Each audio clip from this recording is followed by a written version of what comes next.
tiba-tiba di tengah malam anaknya tuh kayak ngomong 1, 2, 3. Oh, kayak main. Iya, kayak main gitu.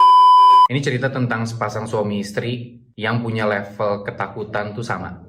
Jadi mereka berdua tuh sama-sama penakut. Dan saking penakutnya, mereka berdua nih sama-sama nggak bisa tidur kalau misalkan lampu nggak dinyalain.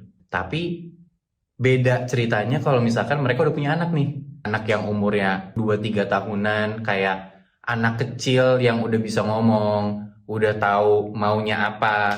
Nah, si anak ini tuh malah ngomel kalau misalkan lampunya nyala. Karena si anak ini malah nggak bisa tidur kalau lampunya nggak mati.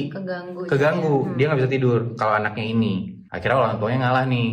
Orang tuanya ngalah buat belajar, ya udah kita tidur lampunya dimatiin deh. Walaupun sebenarnya mereka takut banget nih. Akhirnya mereka coba buat tidur pakai sleeping mask gitu. Kayak penutup mata gitulah. Jadi at least mereka nggak bisa ngelihat gelap dan bikin mereka takut. Kejadian mulai dari sini nih. Di satu malam mereka lagi tidur bertiga di waktu yang gelap gitu ya kamar mereka.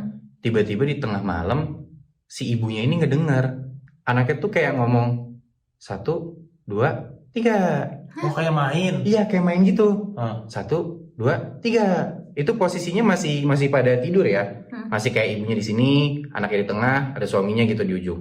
Nah, tapi setelah itu tuh gak cuma berhenti di situ doang. Tiba-tiba ibunya ngerasa kalau anaknya tuh bangun dari kasurnya.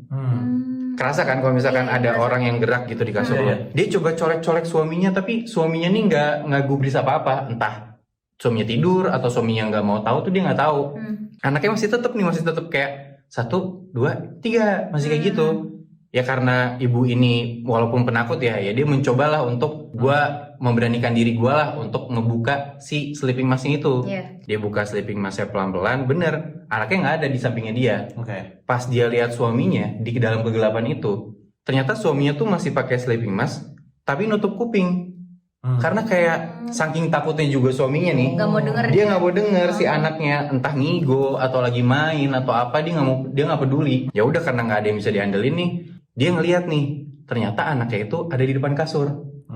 Masih tuh anaknya ngomong 1, 2, 3. Ternyata dia lagi main sama pocong. Dan setiap dia ngomong 1, 2, 3, pocongnya lompat tinggi.